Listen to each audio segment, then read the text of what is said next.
जुम्मे के दिन के आमाल और फ़ज़ाइल। बिस्मिल्लाहिर्रहमानिर्रहीम। शुरू अल्लाह के नाम से जो बड़ा मेहरबान निहायत रहम फरमाने वाला है। अस्सलामु अलैकुम, welcome to my Islamic content channel. आज की वीडियो में हम बात करेंगे जुम्मे के दिन के आमाल और फ़ज़ाइल के बारे में। इस्लाम में जुम्मे का दिन बेहद अहमियत का हामिल है। इसे हफ्ते का सरदार दिन कहा गया है और इस दिन को इबादत, दुआ और जिक्र करने के लिए महसूस किया गया है। यहाँ जुम्मे के दिन के आमाल और फ़ज़ाइल को कुरान और सुन्नत की रोशनी में पेश किया जा रहा है। गुस्ल और सफाई का एहतमाम।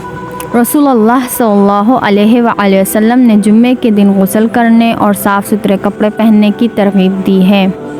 हदीस में आता है कि जब तुम में से कोई जुम्मे के लिए आए तो वो गुस्ल करे। खुशबू लगाना और मसवाक करना। जुम्मे के दिन खुशबू लगाना सुन्नत है और मसवाक करने का खुसूसी हुक्म दिया गया है ताकि इंसान पाकीज़ा हालत में अल्लाह के सामने हाजिर हों। जुम्मे की नमाज की तैयारी। रसूलुल्लाह सल्लल्लाहु अलैहि वसल्लम ने जुम्मे की नमाज के लिए जल्दी मस्जिद जाने की ताकीद की है। हदीस में आता है कि जो शख्स जुम्मे के दिन गुस्ल करे और पहले वक्त में मस्जिद जाए वो इस शख्स की तरह है जिसने ऊँट कुर्बान किया। सूरह अल-कहफ की तिलावत। जुम्मे के दिन सूरह अल-कहफ की तिलावत का बड़ा सवाब है।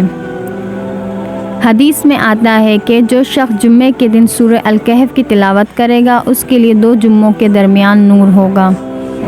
दुरूद शरीफ की कसरत। जुम्मे के दिन रसूलुल्लाह सल्लल्लाहु अलैहि वसल्लम पर ज़्यादा से ज़्यादा दुरूद भेजना चाहिए क्योंकि इस दिन दुरूद की ख़ास फजीलत है। हदीस में आता है कि जुम्मे के दिन मुझ पर दुरूद ज़्यादा भेजा करो, बेशक तुम्हारा दुरूद मुझ पर पेश किया जाता है। दुआ का वक्त। जुम्मे के दिन एक ऐसी घड़ी है जिसमें दुआ कबूल होती है। हदीस में आता है कि जुम्मे के दिन एक ऐसी घड़ी है जिसमें जो मुसलमान अल्लाह से कोई दुआ मांगता है तो अल्लाह उसे ज़रूर अता फरमाता है। खुतबा जुम्मा सुन्ना। जुम्मे की नमाज से पहले खुतबा दिया जाता है और इसे गौर से सुनना ज़रूरी है। हदीस में आता है कि जो शख्स जुम्मे के दिन खामोशी से खुतबा सुनता है और कोई लघु बात नहीं करता उसके पिछले जुम्मे से लेकर इस जुम्मे तक के गुनाह माफ़ कर दिए जाते हैं। जुम्मे का दिन हमारे लिए इस्लाह, इबादत और दुआओं का दिन है। इस दिन की फजीलत से फ़ायदा उठाएं और अपने गुनाहों की माफ़ी, अल्लाह की रज़ा और आखिरत में कामयाबी के लिए ज़्यादा से ज़्यादा दुआ करें। प्यारे नाज़रीन, अगर आपको ये वीडियो पसंद आई हो तो हमारे चैनल को सब्सक्राइब करें, वीडियो को लाइक करें और शेयर करें ताकि दूसरों तक भी ये अहम मालूमात पहुँच सके।